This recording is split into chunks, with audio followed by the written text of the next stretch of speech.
Good evening, everyone. We are here in another episode of the Brewman Show.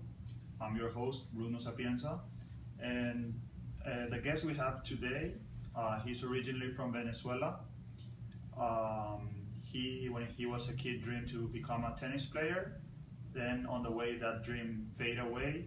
But thanks to that sport, he was able to get an education in the States.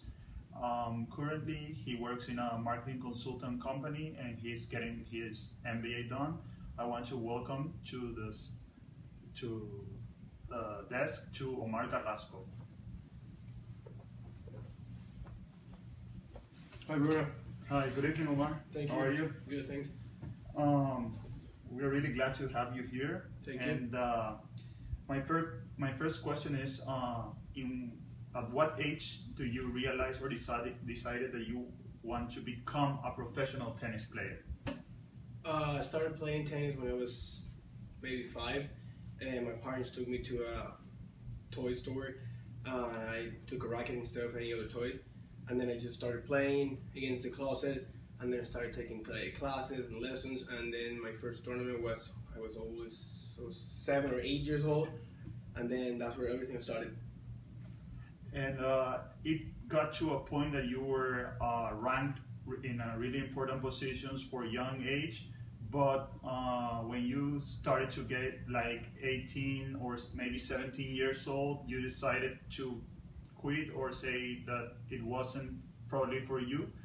Do you remember that and why you took that decision? Yeah, actually, I played juniors in my country. I was ranked number 1 from 14s to 18s, and then when I was between 17 and 18 years old, I realized how hard it was to become a professional tennis player, and make a professional career out of it. So that's when I decided to go to school and use my tennis skill to receive a scholarship and get my education with tennis. That sounds really good, and it's really interesting that you could use tennis to get your education done. Can you tell us about how was the whole process and which universities you attend to? Yeah, sure. So when I finished high school, I started to connect with different coaches in the state. I visited basically the whole East Coast on my recruiting trip. I started actually in Miami at UM. Then I visited South Florida, University of Central Florida. I visited 3 or 4 schools here in the state of Florida. Then I went up to University of Georgia, and then University of North Carolina and University of Virginia. And then I signed with the University of North Carolina. That's where I played my first 3 years.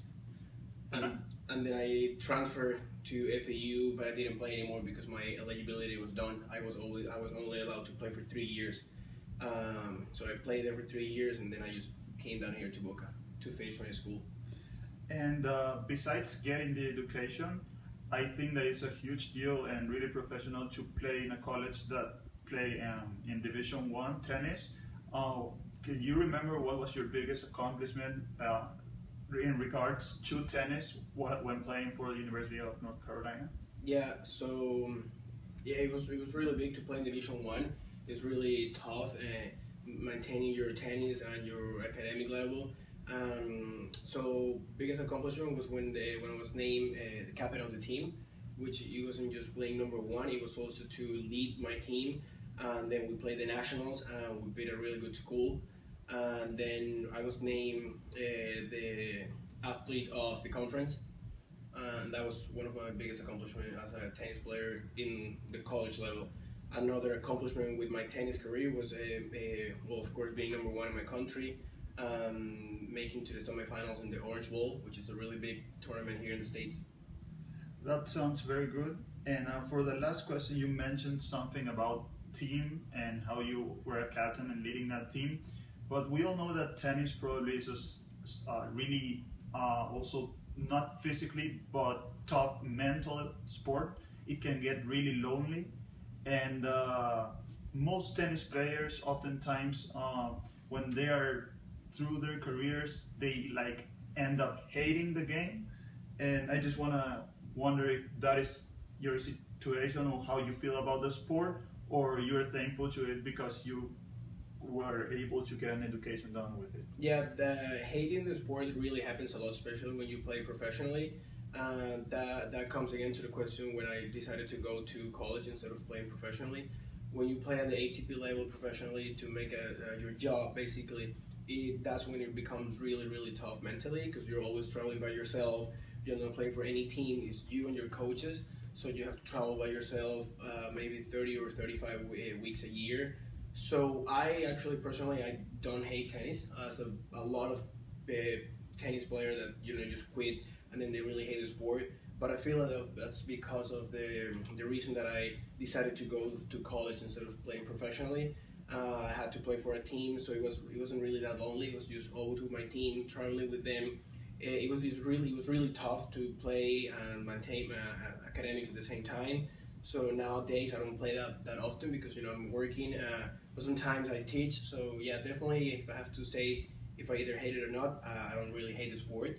It's just that I'm just feel like I'm done with tennis. So, but I don't hate it. Yeah. Thank you, Omar. It was a pleasure to have you here. And last thing, if you want to mention one inspiration or a tennis player you admire and say something to the people that are watching this on the other side of their screens.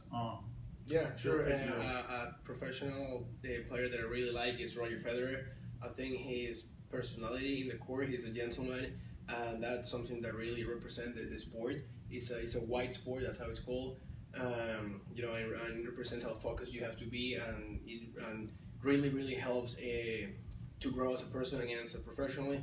As a professional, you really grow a lot in your work, in your school. So it's a really great sport. Thanks, Omar, once again. Thanks, Bruno. Good evening. That was it. See you guys on tomorrow at the same time, same channel. Thank Have you a so good much. night. Bye. Cut.